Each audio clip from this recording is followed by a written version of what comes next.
Hello, everyone. My name is Mara Aspinall. I'm a professor of practice in biomedical diagnostics at Arizona State University and managing director of Health Catalyst Group. And I'm here to talk about asking me anything around COVID testing. I want to thank the U.S. Chamber of Commerce Foundation for sponsoring these events and being here to be able to answer your questions. I'm looking forward to our session. Thank you for those who put in questions early, and we'll continue hopefully a very active conversation for the next 30 minutes. So I believe we will have our first question, and there were a number that were similar to this. If a person is fully vaccinated, in what circumstances, if any, would COVID-19 testing be advised? So let me start here with what is probably likely to be the way we're going to go forward is a nuanced answer. Let me first say, if you're an individual, the CDC has made clear that even if you're exposed, you believe you're exposed to COVID-19, you do not need to quarantine and you do not need to test. Of course, unless you're symptomatic. If you begin to feel symptoms of any type, and there are a broad range of symptoms for COVID-19, then indeed you should test. What is key here to understand, the first two vaccines, the mRNA vaccine, the Pfizer and Moderna, have between a 90 and 92% effectiveness in real world situations. In the clinical trials, they were 94 and 95%, but in real world, 90 to 92% is extraordinarily successful. However, it is not 100%. So can you still get COVID-19? The answer is yes. The likelihood of you having a severe case is virtually zero because both vaccines were essentially 100% in preventing aggressive disease, hospitalization, or death. But in answer to the question, is there any point that you might still test somebody who has been fully vaccinated and waited the 14 days post their second vaccination, or one for J&J? My answer is yes. If it is part of a broad screening program in a school or in an office environment where the critical issue is reducing potential exposure and giving everyone in that environment full confidence to go back to work or back to school, personally, I would recommend putting fully vaccinated people into that testing regimen. I think it is for abundance of caution, and the cost of testing has gone down so much. I believe that that would be most effective.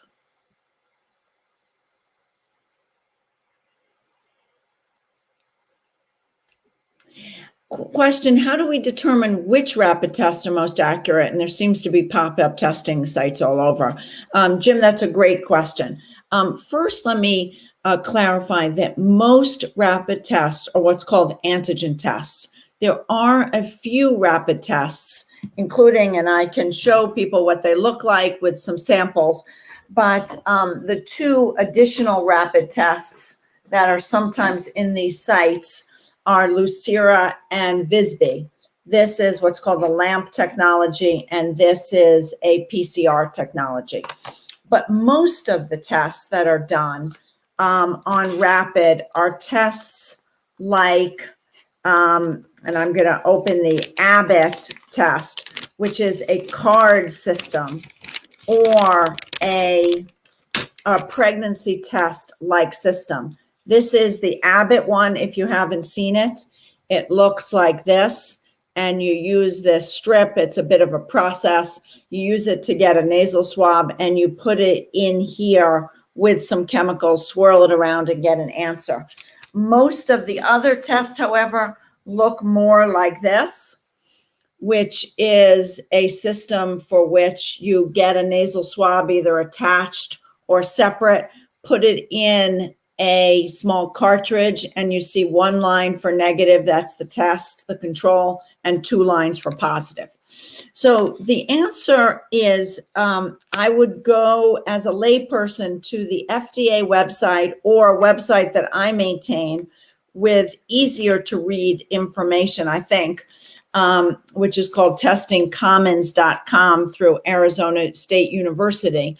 And we list the sensitivity and specificity of a test. For those who aren't familiar, what you want is 100 and 100. So higher numbers are best.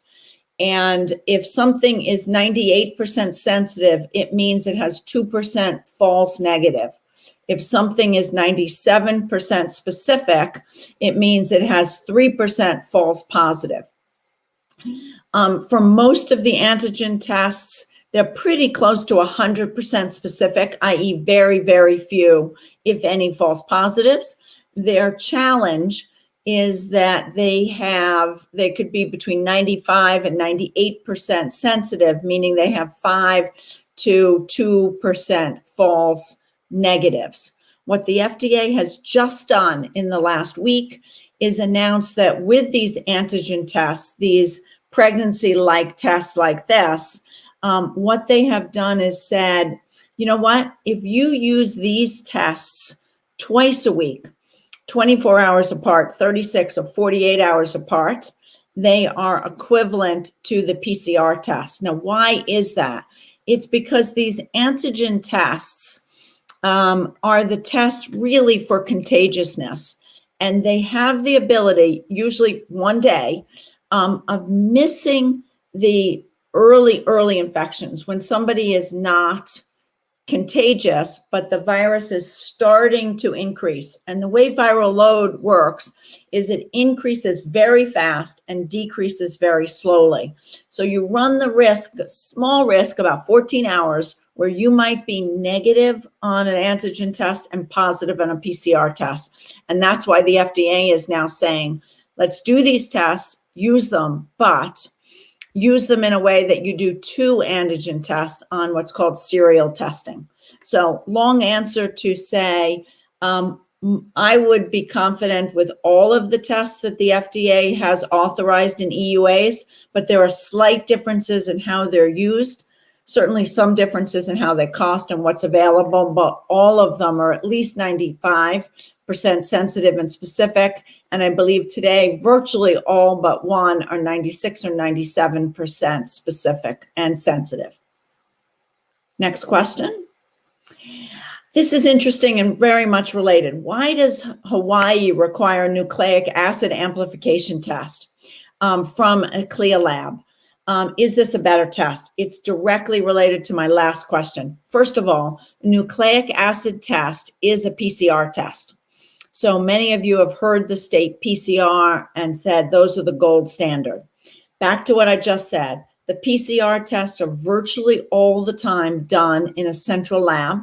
You take a sample, whether it's, I go like this, a nasal sample or a saliva sample, you send it out. 95% of the time it's sent out. The ones I showed you are the exceptions. You send it out to a lab and hopefully you get results in 24 hours. And you may remember in the summer, it was running 5 and 6 and 8 and 10 days, and that's crazy. Today, I would say virtual all labs are running between 24 and 72 hours, probably most common to be 48 hours. The reason Hawaii recommends that type of test is that is the perceived gold standard. It is the one that picks up the smallest number of virus. So you say, well, that's good. If I want to get on a plane, I want to be 100% sure. What's the challenge with PCR tests? Is they pick up so little virus that people could be positive, as a member of my family was, for 38 days.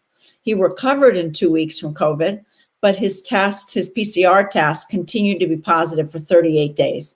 Was he contagious? No. Did he feel okay? Yes. Was he ready to go back to the world? Yes. But the PCR test continued to say they're positive. So that's why people are worried about them. Why does Hawaii say it needs to be in a CLIA lab? That I do think is the right idea, except for schools, which is a different issue. But it is remarkably easy for anyone to set up a lab in this country, which is why we have what I believe is appropriate regulations from the FDA and from HHS. And what CLIA says is your lab meets those quality standards and can be running tests. You don't want to have a test done in a lab that opened up 3 weeks ago in somebody's garage because they think there's an opportunity vis-a-vis COVID. So hopefully that gives you the balance. What I hope to see in the future is that airlines and states will accept the PCR test or the NAAT test, the NAT test, and at the same time, potentially also accept 2 antigen tests to confirm that somebody is not positive. Next question.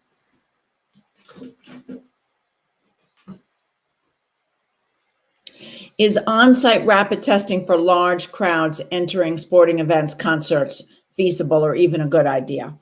I'm going to say I'm going to say both yes and no. Do I think this sort of 15-minute test, Abbott has said they are selling these in bulk today for $5. Is this reasonable to do and wait 15 minutes for 5,000 people, 20,000 people going into a stadium? I think the answer is no. I think it takes too long, and these large crowd events, there'll be too many people who need to do it, and the time you have to wait. What's tricky about these tests is you have to wait 15 minutes, but you can't wait more than 25 minutes because then you lose the signal. So, and again, here's the signal, just like I gave you on the other test. 1 line is negative, 2 lines are positive. So the first line is control and then the sample. What I do think will happen is that we will have tests that are appropriate for large crowds. I think there'll be a few different types. One of them will be, there'll be a little bit of laughing here, so I'm going to start with the fun ones. Scratch and sniff. And not here's a can of coffee, can you smell it? But a test strip that is about this big, and you will be able to scratch it, and somebody will say, what does test number 1 smell like? What is test number 2? And there'll be simple things like popcorn, not esoteric, is it thyme or rosemary, but it'll be popcorn. It will be perfumes, very basic. University of Colorado has already started to work on those. Those take less than a minute. If people are good at it, it takes a few seconds to go through. The second thing is I think we will have COVID sniffing dogs. Just like we see for drugs, these dogs are amazingly accurate at smelling COVID. They're also used for cancer. I'm not there yet with that, but I think for COVID, the same way we're using it for drugs or food, these dogs will be highly effective in large environments. I also think we'll have the possibility of seeing breath tests. And these will be small items, kind of this size. You would blow into it and it would go up to the cloud, or you would blow into it for 2 seconds and it would go into an instrument for 10 seconds and say whether you're positive or negative. I think those are the kind of systems we'll use in large events. The challenge is they're not perfect. But the reality is, just like the flu before the pandemic, if you go into a large crowd, there might be exchange of breath and fluids. So it's not all that different. But I believe those are the only cost-effective. That type of testing is the cost-effective and time-effective for a large venue. Do the current COVID-19 tests work against the new variants? The answer is absolutely yes, they do work. The antigen tests that I've talked about a few times, they focus on what's called the N protein. You've probably seen pictures of the cartoons of the virus and these things that stick out. They're called spike for spike proteins or the S proteins. The variants to date have been on these S proteins, but the antigen test on the N protein as nucleic capsid, and they are still just as effective. So you will get a yes, whether you have the Wuhan strain, whether you have the variant from the UK variant, the South African variant, the Brazilian variant. What it won't tell you is it won't tell you what variant you have. It will say you're positive or you're negative, but they work highly effectively. For the PCR test, virtually 100% of those also work and work effectively. There were a few at the beginning that were only looking at the spike protein, but that has changed now. So you can be confident in the test, and the test developers are aggressively looking at mutations to ensure their tests still work. But to find out which variant you have or what percent of the patients in the hospital have what variants, that requires a different kind of test called sequencing or next-gen sequencing or NGS test to say what variant. And right now, we're only doing that for maybe 5% of positive samples. Next question. What messaging is effective for promoting or mandating testing? Great question, and I wish there were some easy ones. I will say for the schools, and I am the lead author of the National Testing Action Program, working with the Rockefeller Foundation. I'm also an advisor to the Rockefeller Foundation. And what we have done there is strongly suggest, and I like to call it as 3 steps to an effective process. Number 1, mitigation. So wearing masks is still relevant and still hugely helpful. Number 2, vaccination, which, you know, everybody hopefully knows all about and how effective that is. Number 3 is what I call information. Information is power. So I like to say, I'll have a little, I don't want to say fun with it, but what are the 3 most dangerous words in this pandemic? It's I feel fine. Because we've never had a disease where maybe up to 2/3 of people are completely asymptomatic. So to say, don't worry, grandma, don't worry, coworker, I feel fine, doesn't mean you don't have the disease and doesn't mean you're not contagious. What are the 2 most powerful words? Take back control. And that's why we call our lecture series and the Rockefeller Report, Taking Back Control. I think that, and it crosses any and all political lines, everybody wants control of their life. Testing gives you control of your life, and helps you prevent the transmission to others and an outbreak. We've all had enough of this. Vaccination is going to make a huge change. The best vaccine we've ever had, 92%, but we still need to test. So hopefully that's effective in doing it. Very few schools and only a few employers that I know of, but I don't know the whole universe, have mandated testing. What they've done is use the carrot and not the stick. But there are some places where the risk of spread and high-risk people is so critical. While they're not mandating vaccines, they are mandating testing. And given how easy it is now to spit and get a swab, and just to be clear, these kind of swabs, happens to be a very large one, it's just the tip of your nose. The tests that go to the very back of your nose now are not common, and they've been all but replaced by the front of the nose. I'm just getting some more samples so I can show you. So this is the front of the nose Q-tip. It's a longer Q-tip, and it just goes right in right here. Next question. How should employers prepare for routine testing? That is a great question. And I'm also, as I answer this question, I'm going to show you another sample. This one happens to be a SARS-CoV-2 test. In this case, a smartphone, looks here and you can get an answer. And the same as all the others, backwards here. This is the S is where the sample goes in. You get this nasal swab, you dip it in and leave it into some sort of chemical. It activates it, you drip the chemical into here, and then you get at the C or the T, 1 line for control and 2 lines for test as positive. So what do employers prepare to do? I think it's all about education and information to tell them that you're not doing this in any punitive way. It's protecting everyone. And even if most of your workplace are younger people, you don't want them to catch it and then go give it to grandma. You don't want them to catch it and give it to somebody in their family or otherwise who is immune compromised and going through cancer treatment.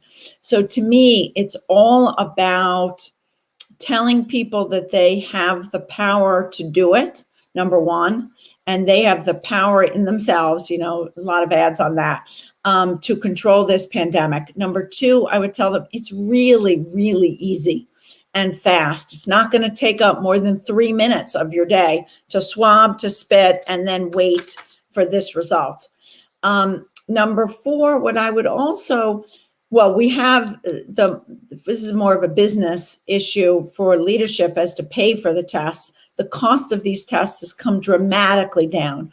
Virtually all of these are in the single digits. So there's this perception that they were $50, $75, $100 they used to be, no longer the case. So that is a critical aspect of it.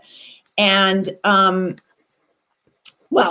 leave it at there to do it. But, I know. The last thing that I would add as an employer is emphasize the confidentiality, and that this is not something that you would target one part of the company or another. I think personally, if I do a test, I would do it broadly, not for parts of the company. So everybody's in on it and it's done quickly, and that you will keep the information confidential. Next question. How often?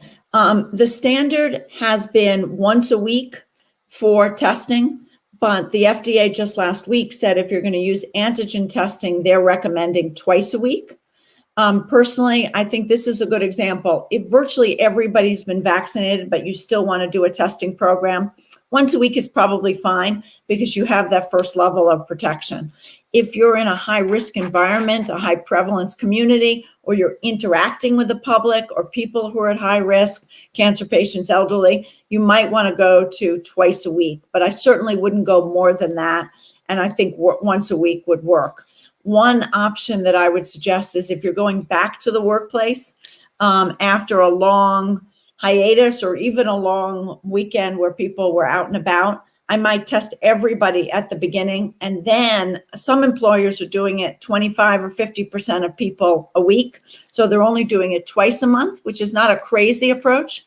But if you did that, I would strongly recommend what I call, and we're calling in the schools, initiation testing before everybody comes back, to ensure that you're not putting somebody positive back in the system right at the beginning. Next question. How will they work with vaccine passports, tracking positive and negative? Well, I wish there was an easy answer here. And I know our country's tradition and history of confidentiality. I just talked about confidentiality within a company, but as all of you, I'm sure, know, there's a lot of questions about whether we should even have vaccine passports. For the test companies, what they're doing, and I think this is an effective compromise. See how both of these have codes on them, QR codes, is that once you do these tests, and not all the companies make them functional, but I'm told the FDA is being more aggressive about this and requiring them. When you do the test and you finish it and you get, let's say, a negative, you scan it with your phone and you will have something on your phone that says, Mara Aspinall, you tested negative on April 6th. Now, for several of the companies, that passport, negative test result passport, then expires. I can't get it on my phone 4 days later or 5 days or 7 days later. Now, clearly you can take a picture of it, but it says I'm sorry, I don't have time to show it to you. It says very prominently April 6th. So if you're looking at it, May 6th, people know that if you were negative a month ago, you're not negative now. But we all know that, if there are deep fakes with all sorts of things, you could probably fake that. But I think it's got to be a balance with, trust in a small or even large workplace. In terms of tracking positives, that's also critical. What's key about the positives, though, is that they are reported to the public health arena. And I believe that's why the FDA is getting more aggressive in ensuring that these have a barcode on them. For some of the manufacturers, you don't have to put in your social security number. Some of them, you don't even have to put in your name, but you have to put in your zip code so we understand what's happening in the community. Last question. There are a lot of challenges with testing at the beginning of the pandemic. Are there any future challenges? Gus, that's a great question. First of all, let me clear up that the challenges with testing at the beginning were twofold. One is the initial CDC test had some real quality control issues. it's a pity because at the beginning, everybody was very focused. Those were resolved very quickly.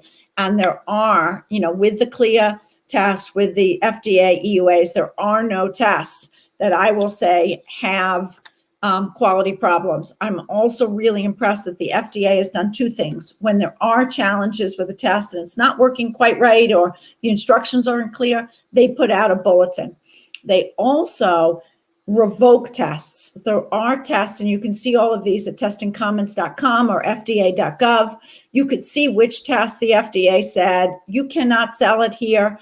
Even if we hadn't approved it, it is an ineffective, not safe test. So that's the first safeguard. The other challenges were the amount of capacity, and that has changed materially in a huge way. There should be enough, should be enough tests for everyone. As I said, the PCR tests returning in 48 hours. What about the future?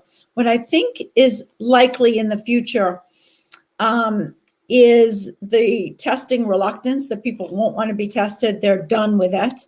Number two is testing confusion, because there are new test technologies coming out. And number three is the challenge of, I call it surveillance tests. I talked about them before for large concert venues, but there's also going to be wastewater testing for dorms, for big apartment building, where we're going to look like we did for opioids. Is there COVID-19 in the poop? And that's going to be a challenge, because let's say you get an apartment building. If you're not in a dorm, you probably can't require testing, or you get a zip code where there's COVID-19 around. Can you follow up with testing? And I think that's going to be a challenge. But I think quality is good. Capacity is there. Cost is much further down than it used to be and will continue to go down. So we need to continue to educate to use tests, and the right tests in the right way. Thank you all. Very much enjoyed the opportunity. I wish I could see you, but I hope that you found this information interesting and useful. And again, thanks for the U.S. Chamber of Commerce Foundation for sponsoring this and giving us the opportunity to have this conversation and hopefully answer a lot of questions. Goodbye, and stay well, everyone.